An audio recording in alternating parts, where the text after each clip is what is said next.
Salamat, Father Don Dion, sa pagbasa ng ating banal na ebanghelyo. By the way, si Father Don Dion ay ang aming Assistant Vocation Director ng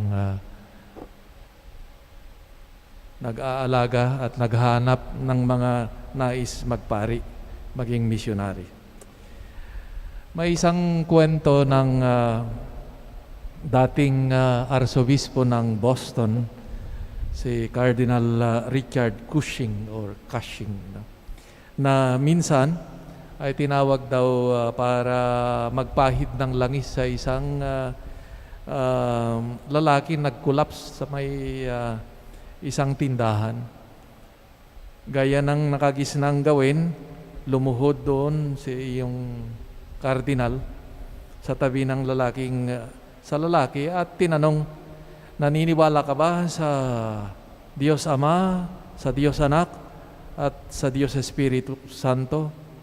Napabukas daw yung mata ng yung nag-collapse at ang sinabi ay, ako'y nasa bingit na ng kamatayan at tinatanong mo pa sa akin ang isang bugtong riddle. No?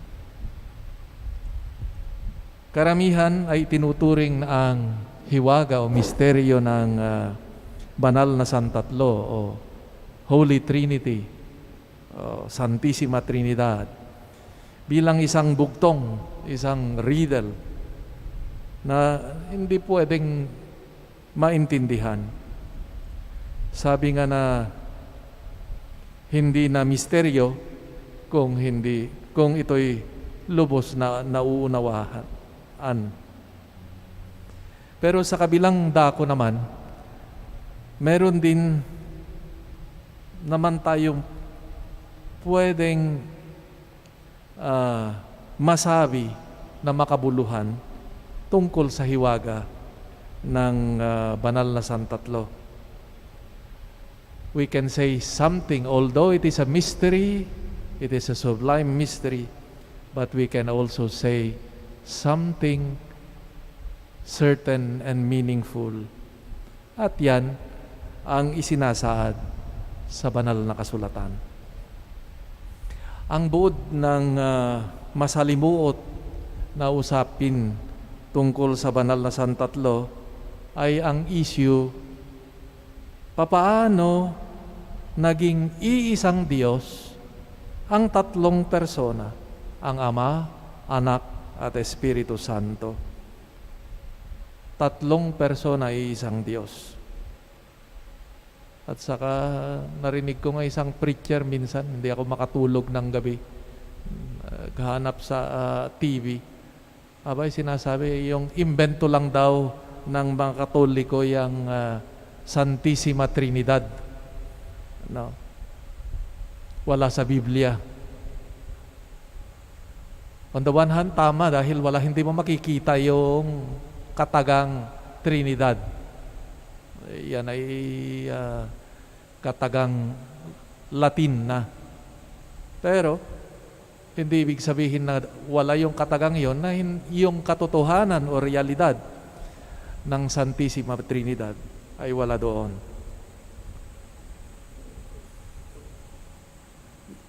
Yan ay itong sabi ko nga sa introduction kanina, ito yung nasa sentro hiwaga ng ating pananampalataya. Ang iisang Diyos sa tatlong persona. Kaya sa nakaraan, nakasaysayan ng simbahan ng teolohiya, ay malaking palaisipan ito, no? Kung papaano ipaliwanag ang hiwaga ng banal na Santatlo. Kaya yung naging pastime ng maraming theologians noong Middle Ages hanggang itong kuwan lang, ay umiikot sa usaping paghahanap ng paghahambingan ng realidad o katotohanan ng Diyos na sinasampalatayanan natin. iisang Diyos, tatlong persona. Halimbawa, naganap ng mga bagay para ihalintulad itong katotohanan ng banal na Santatlo. Yung araw daw. Yung araw, yung kanyang sinag, at yung init, nag-iisang araw, pero mayroong ibang anyo pa. Hindi talagang tunay, minsan delikado rin tong mga paghahambing kasi hindi pa rin sapat ng ipaliwanag itong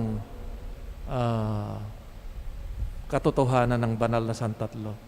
Kaya ito, naging parang, sabi nga nila, parang intellectual gymnastic na nga itong usapin ng Santissima Trinidad. Kaya parang dahil sa hirap nitong ipaliwanag, kaya isinantabi na, well, naniniwala kami dyan pero hanggang dyan lang kami. Hindi namin pwedeng ipaliwanag. At ang nangyari pa, yung divorce, ika nga ng doktrina at saka yung buhay ng Kristiyano, abay, nakakatakot kasi hindi na nakikita yung ugnayan nung hiwaga ng banal na Santatlo sa buhay konkreto ng isang Kristiyano. Kaya salamat sa pagpupunyagi ng mga nananaliksik at sa gabay na rin ng banal na Espiritu na ngayon mas lalo nating may mga pamamaraan kung papaano nga ba nating mas ma-appreciate at maibalik muli sa buhay ng isang Kristiyano, itong hiwaga, ang halaga ng banal na Santatlo. May mga theologians na nang hihikayat na sa halip maghanap ng mga kung ano-anong mga paghahambingan, ay sabi, bumalik tayo dun sa salita ng Diyos. Let's go back to the Word of God, no? Sa Biblia, na kung saan isinasaad dito tungkol sa banal na Santatlo. Sa unang pagbasa, halimbawa, mula sa libro ng Deuteronomio, ipinapaalala ang dakilang walang kapantay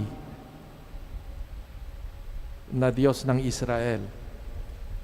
Narinig nila ang boses ng Diyos na ito, nagpalaya sa kanyang bayan mula sa kaalipinan dahil sa kanyang kapangyarihan at kababalaghan. Nagpakita o ramdam o na ipinamalas ng Diyos kung sino siya sa kanyang bayan sa pamamagitan ng gawaing pagliligtas.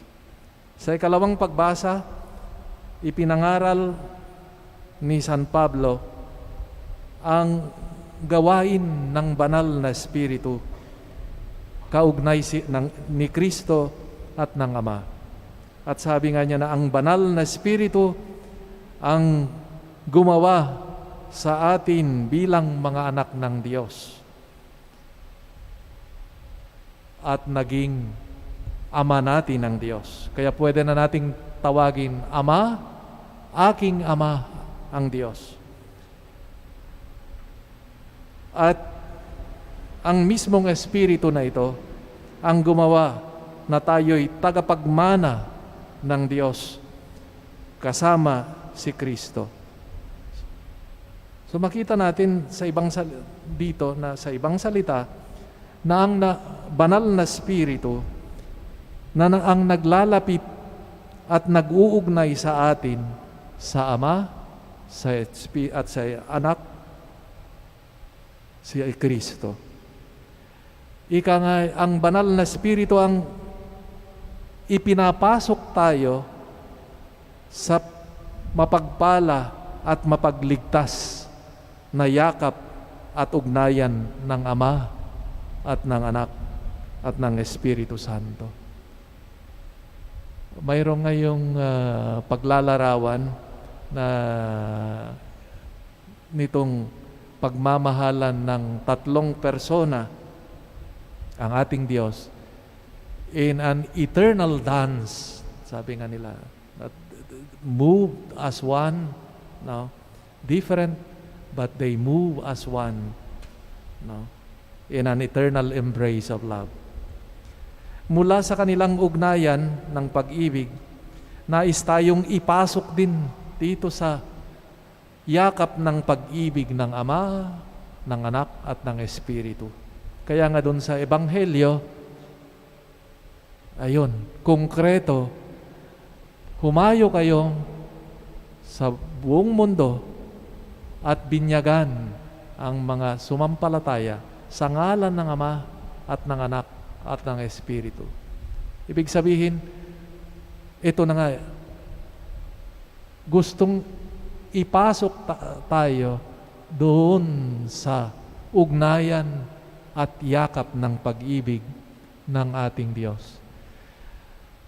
God wants us to participate in this circle of love, and He concretized it precisely in the sacrament of baptism, where we have become children of God, brothers and sisters of Jesus Christ, and temples of the Holy Spirit. Ang punto dito ay, itong banal na Santatlo ay hindi makikita natin na hindi yun sa halapaap o yung produkto lang ng intellectual gymnastics ng mga theologians, kundi nandito, very concrete in our lives. No? Bahagi siya ng ating buhay, o mas maigi sigurong sabihin, bahagi tayo sa buhay ng banal ng Santatlo. As I've said, with baptism, God introduced us already through the power of the Holy Spirit into this communion, embrace of the Father, Son, and Holy Spirit. Kaya ang Kristiyano ay pwede nating sabihin na puspos ng Espiritu ang napapaloob sa hiwaga ng banal na Santatlo. Sa tulong ng Espiritu Santo, tayo'y ipinasok dito sa ugnayan ng banal na Santatlo. Kaya kung titignan lang natin ng mas maigi yung ating karanasan, pagsisimula natin halimbawa ng mga panalangin natin, tinatawag natin ang presensya ng banal na Santatlo. Nabibinyagan tayo, nagsisimula, pinagbabasbas kayo sa ngalan ng banal na Santatlo. So, our life as Christian is marked profoundly by the presence of the Holy Trinity in our lives. Kaya mali yung sinasabi na ang banal na Santatlo ay doon lamang sa mga usaping ikangay malayo sa katotohanan ng ating buhay. No. Bahaging malapit na malapit sa atin. At ikangay, napapaloob tayo dito sa the circle of love of the Trinity. Anong ibig sabihin? Anong implication nito sa yung ating pananampalataya sa banal na Santatlo? What are the implications of our faith in the Blessed Trinity? Bilang bininyagan, tayo'y tinawag sa pakikipag-ugnayan. Our vocation as baptized is that we are called to communion. Pakikipag-ugnayan, pakikisa. Kung ang Diyos na sinasamba natin ay Diyos na nagkakaisa at iisa, at siya ang hantungan natin, ay at bininyagan tayo sa ngalan nito. Kaya nga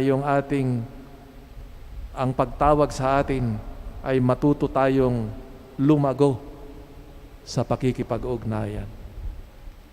It is in communion with Christ, with others, with our brothers and sisters, where we find fulfillment and fullness of our being.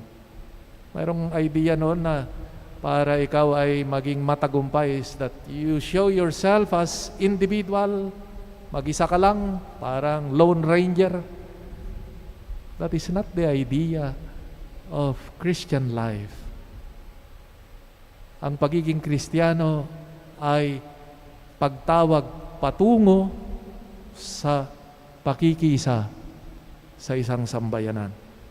Kaya nga, ang simbahan din ay bilang katawan ni Kristo ay sumasalamin, naglalarawan ng banal na santatlo. Kaya nga, yung ating mga obispo, itinalaga itong linggo na ito bilang BEC Sunday. Nagpapaalala na ang bukasyon ng simbahan at ng bininyagan ay mabuhay bilang isang pamayanan.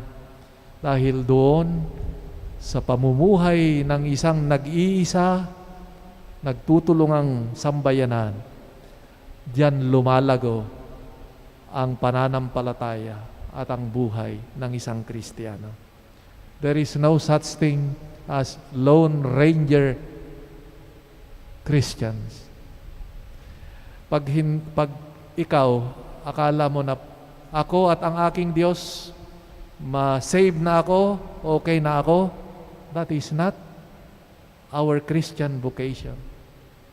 We are called to grow and help one another as members of the one church of Christ. And we need to help one another towards our salvation. Hindi kagaya ng mga iba, ako at ang aking Diyos, bahala na kayo. Wala akong pakialam sa inyo. That is not the Christian view of salvation. We are all one body in Christ, and we are called to grow as one body, and we are all called to that fullness of communion with the Holy Trinity. Kaya siguro tignan natin, i-check din natin yung ating attitude towards community, towards our commitment to our community, to our church. No? Ano bang pwede ko ring gawin para sa aking community? No? Maybe you have talents, no? Or not only, or gifts, or your mere presence in the celebrations, and your eagerness you show in the community. No? This would help us grow together. Lahat pwede tayong may ambag. Kasi kung sabihin mong wala kang may ambag, insulto sa Diyos na nalumikha sa iyo, na pinagkalooban ka ng maraming kaloob. And those gifts of our person, of our presence, of our talents, everything, ay mas lalong yumabong para sa ikabubuti mo at ikabubuti ng ating pamayanan. Pagpalain nawa tayo at magkaroon tayo ng tunay na malasakit para sa ating sambayanang Kristiyano. Amen.